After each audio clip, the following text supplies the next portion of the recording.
Bible stories using household implements and items.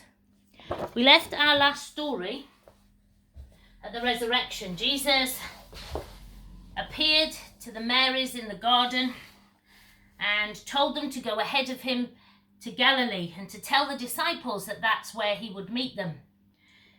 Now we remember the disciples had all scattered following Jesus' crucifixion, and they were obviously amazed and disbelieving and couldn't quite understand what the women were saying.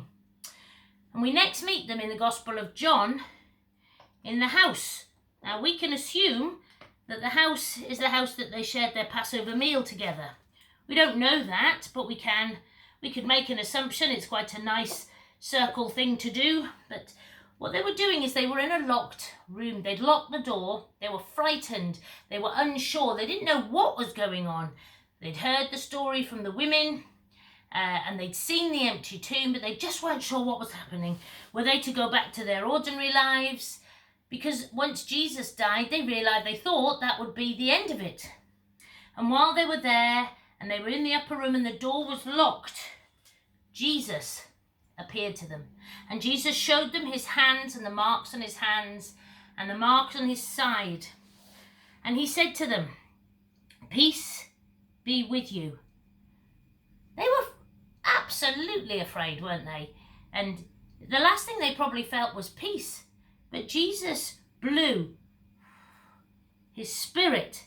He blew the Holy Spirit on them, said, "Peace be with you. Do not be afraid." And then he disappeared again.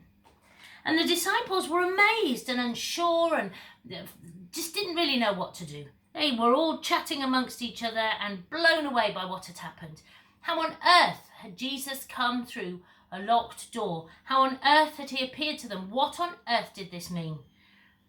Now, in the Gospel according to John, a lot of what he does is he shows us signs, and he wants us to look a little deeper than just the story and say, well, what was its meaning? What was the purpose?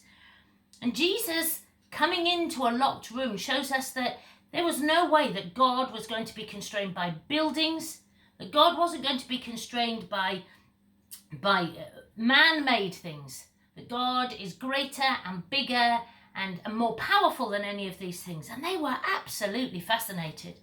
And as friends do, they went out, probably perhaps a little bit more emboldened. The Holy Spirit had given them a strength, a determination inside that perhaps they lacked before. But they went out, maybe to the temple, maybe to worship. And this time, their friend Thomas was with them. Thomas hadn't been with them in the room. And when they told him what had happened, he was like, well, I'm sorry, but I'm not going to believe that. I can't believe that. And he's got a bit of a reputation as doubting Thomas. But I don't know about you, but if I'd have been told that story, I think I might have been found it a little hard to believe. I started calling him perfectly normal Thomas, because I think that what he did was amazing and perfectly normal. And again, Jesus appeared to them. And this time, there could be no doubting for Thomas. He saw Jesus. He saw his hands, he felt his side, and he said, "Now I believe."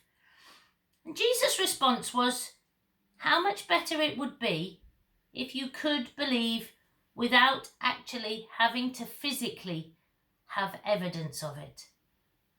And that's what faith is.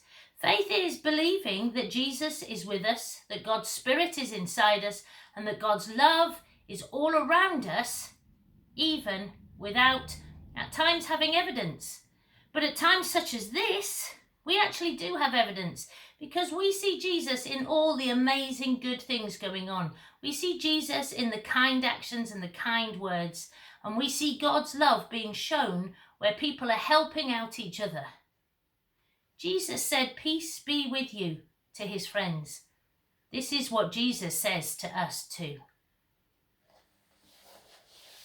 See you again soon.